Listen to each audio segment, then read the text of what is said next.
I want to start with a sound. It's not a dramatic sound. It's actually the quietest sound in the world. It's the sound of a girl swallowing what she actually wanted to say. You've heard it. You've made it. That small, almost invisible moment where something rises up in your chest. And no, I don't want to. Please stop. That doesn't feel right. And then you push it back down. Smile. Nod. Say, it's fine.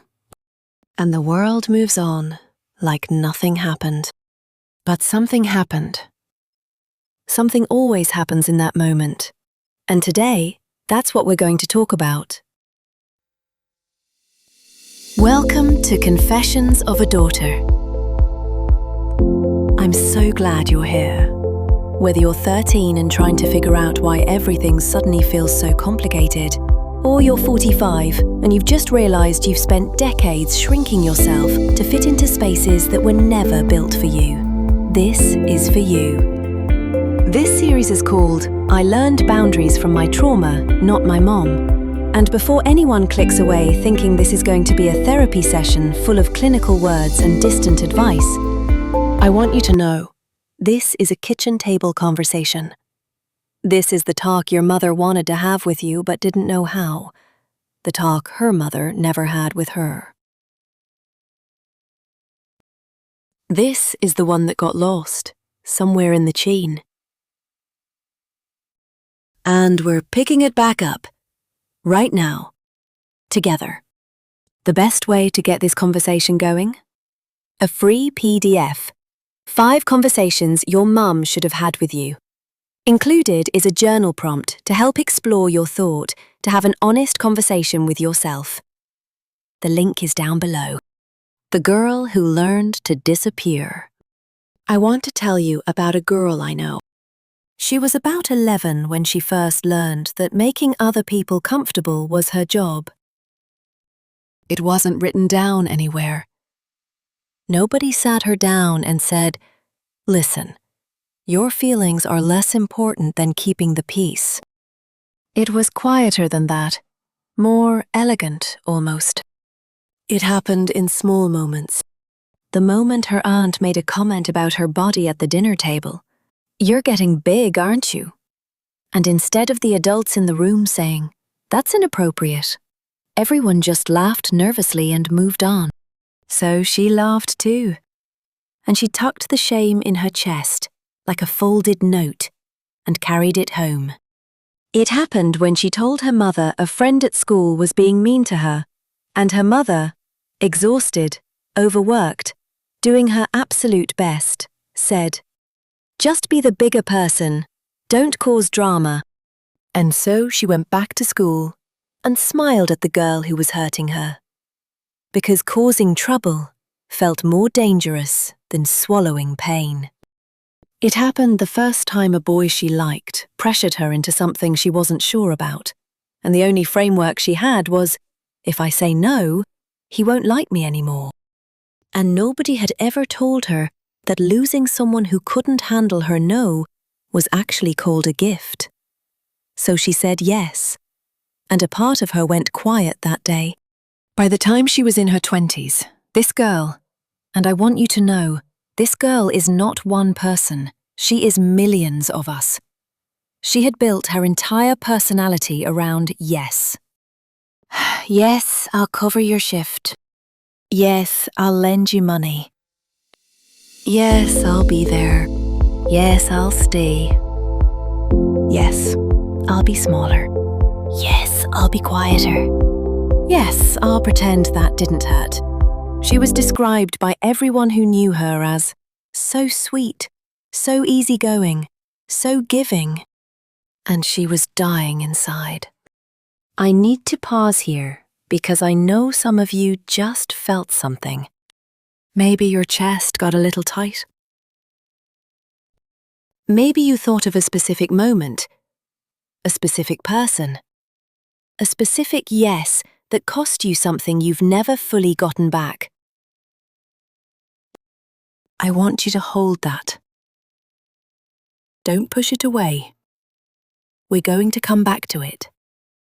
What nobody explained. The missing lesson. Here's what should have been taught to us. Not in a classroom necessarily. Though honestly, why isn't this in schools? But at home, in conversation, in the modelling of the women around us. A boundary is not a wall. I want to say that again. A boundary is not a wall. Because the word boundary has gotten so overused that it started to sound like aggression, like rejection, like coldness. A wall keeps everything out. It protects you, yes, but it also isolates you. It says, I don't trust anything or anyone. A boundary is different. A boundary is more like a door. You decide when it opens. You decide who gets access. You decide the terms. A boundary is actually one of the most loving things you can build, because it tells the people in your life, this is how to love me well. It gives people the map. It stops the guessing. It replaces resentment with clarity. But here's why we weren't taught this. Most of our mothers, grandmothers, aunts, the women who raised us, they weren't taught it either. They were raised in systems, cultural, religious, generational, that told women that selflessness was the highest virtue. That a good woman gives until she's empty. That asking for what you need is selfish. That keeping the family together, keeping the peace, keeping everyone else okay was the most important job. And they weren't wrong to try. They were doing what they were told love looked like. But love without limits isn't love. It's self-erasure. And you cannot pour from an empty vessel. I know that sounds like something on a coffee mug, but I need you to understand it's also just biology. You cannot sustain giving what you have never replenished. It's not a character flaw. It's physics. I had a conversation with a woman. She was in her late 30s. Let's call her Renee. And Renee told me something that I think about all the time. She said, I didn't know I was allowed to be tired. Not physically tired. She knew she was physically tired. She was exhausted every single day. She meant emotionally, spiritually. She didn't know she was allowed to be depleted by the relationships in her life. She thought her job was to show up at full capacity with a smile for her children, her partner, her mother, her friends, her co-workers, every single day, without complaint. And if she felt drained or resentful or lonely, that was a personal failing, something wrong with her. Nobody had ever told Renee, you are also a person who needs things. Your needs are not a burden. Your exhaustion is data, not weakness. She was nearly 40 years old when she heard that for the first time. And she said when she heard it, she cried for about 20 minutes. Because something finally made sense. I want to ask you something, and I want you to really sit with it. When is the last time you said no to something? Not because you had a conflict, not because you had an excuse, but simply because you didn't want to do it. And when you did say no, or even thought about saying no, what did you feel? Guilt? Anxiety? Fear that the person would be angry? Fear that they'd think less of you? Fear that you'd be seen as difficult, selfish, cold? If you felt those things, that feeling has a name. It's called conditioned compliance. And it was built into you over years and years of being rewarded for your yes and penalized, emotionally, socially, sometimes physically, for your no. It is not who you are. It is what you learned. And anything that was learned can be unlearned. The real cost. What unsaid no's actually do. Let's talk about what happens to all those swallowed no's. Because they don't disappear. I promise you, they do not disappear. They live in your body.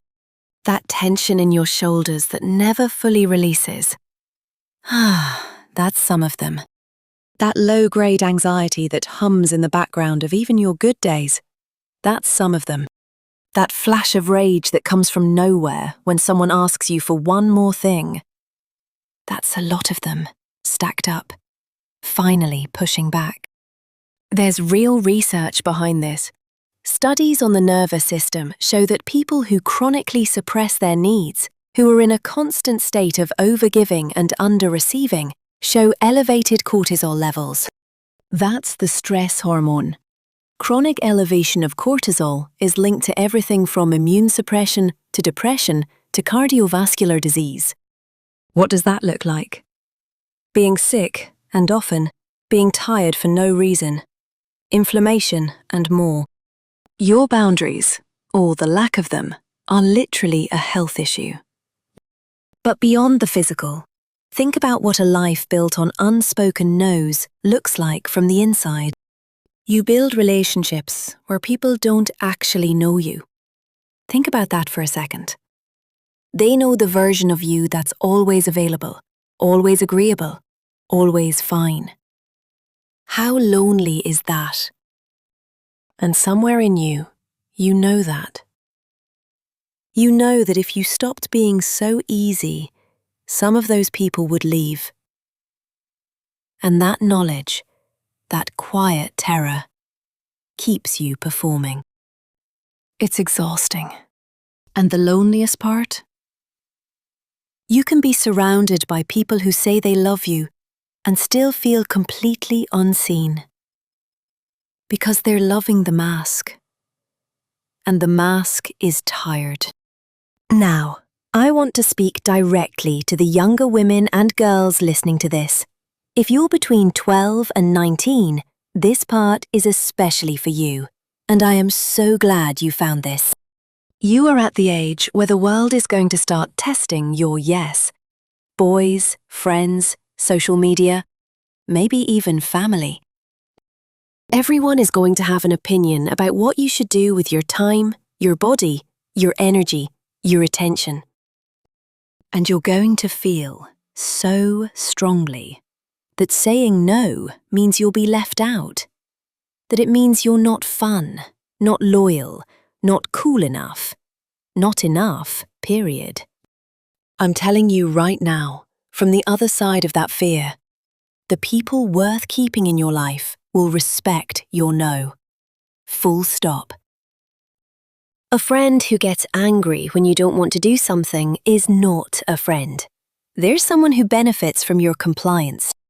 A boy who pushes back when you say you're not comfortable is not someone who cares about you. He cares about what you can give him. These are hard things to see when you're in the middle of them, I know. The desire to belong is one of the most powerful forces in a young person's life. I am not dismissing that. But I want you to know, your no is not the thing that will make you feel lonely. It's the thing that will find your people, the ones who actually see you. Practice it in small things. You don't have to start with the hard conversations. How about saying, actually, I don't really feel like that restaurant, when you're choosing where to eat. I don't want to watch that. When someone picks something that makes you uncomfortable, I need 5 minutes. When you feel overwhelmed and someone needs your attention. Small no's are like muscles. You build them slowly and then, when it matters, you're strong enough. What learning it from trauma looks like. Honest and raw. Here's the truth that lives in the title of this series. Most of us didn't learn about boundaries from a calm, loving conversation. We learned about them from hitting a wall, from a relationship that broke us open, perhaps from a job that took everything and left us hollow, or from a friendship that finally asked for one thing too many and something in us simply snapped. We learned what we needed because we felt the full devastation of not having it. And if that's your story, if you're here because something in your life has recently broken or is in the process of breaking, I want you to know that your breakdown might actually be the most important education you've ever received. Not because pain is good, but because clarity is. And sometimes, pain is the only thing loud enough to make us finally listen to ourselves. But you deserve to learn this before the breaking point. That's why we're here. Your mother maybe didn't teach you, because no one taught her. Her mother before her was probably too busy surviving to interrogate why she felt hollow. These gaps in our inheritance aren't failures. They're wounds that got passed down quietly through the generations, dressed up as virtue. You can be the woman who stops the passing. Not perfectly. Not all at once. But you can start today. So here's where I want to leave you today. I want you to think of one relationship in your life, just one, where you consistently give more than you receive, where you consistently say yes when part of you wants to say no, or perhaps where you consistently shrink yourself to keep the peace. I'm not asking you to blow anything up, not today. I'm just asking you to notice it, to name it. Because you cannot change what you refuse to see. And in the comments, I really want you to talk to me. I want you to tell me, what's the first yes you remember giving that you wish had been a no? It doesn't have to be dramatic. It can be small. Perhaps it is in small moments that we realize we have given away our power. And don't worry, it can be old or something that happened yesterday. You don't have to carry these things alone anymore. This is a place where we figure it out together, where we finish the conversations our mothers couldn't start, where we give each other what was missing. Let's get the conversation going with a free PDF linked down below. 5 conversations your mum should have had with you. Inside the PDF are journal prompts. Dare to be unfiltered with yourself. I'll see you in the next episode. And until then, practice saying, "Let me think about it." Because "let me think about it" is a boundary in training wheels, and every one of us has to start somewhere. Take care of yourself. You deserve that.